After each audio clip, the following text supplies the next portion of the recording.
Mrbeast is actually really screwed for real now, so after months of Mrbeast Games contestants sharing the horrifying experiences they had there, it just gets worse for real and now he's in a whole lot of trouble.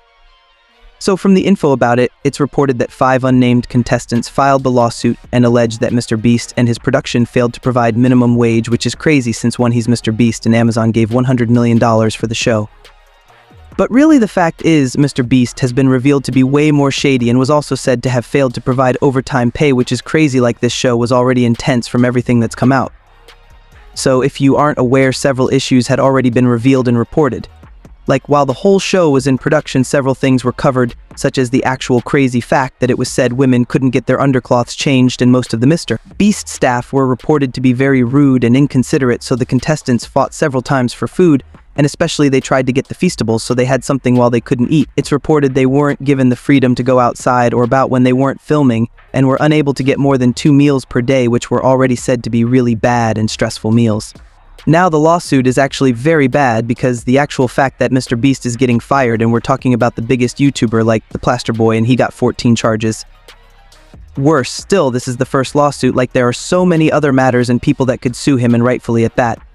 The first charge was failure to pay minimum wages, which is wild, as he got $100 million from Amazon for the show, but there's even a wilder one I would talk about which makes him so shady. He actually also got charged for not paying overtime pay like you have to get. That this is really crazy work and they weren't even treated right, like this was a horrible environment, as they said it was very unsafe and toxic with Mrbeast's Boys Will Be Boys workplace culture, which was also part of the Mrbeast handbook of how to succeed at Mrbeast, which emphasized the talent or Mrbeast's boys to be empowered and able to do all they wanted to do.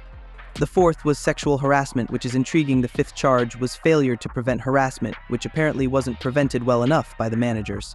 Sixth, negligent infliction of emotional distress, which falls under the unsafe and toxic environment. Seventh, failure to provide uninterrupted meal breaks. Then failure to provide uninterrupted rest breaks.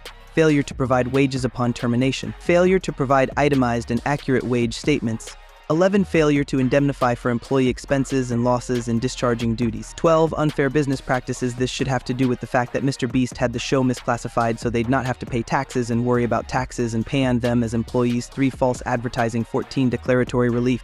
So I think Mrbeast really just messed up more by not even responding himself to at least half of the multitude of allegations, and now he's lost a lot of fan base seriously. He didn't even sue Dogpack first, so it's not good in the slightest. Let me know what you think and subscribe if you for better content.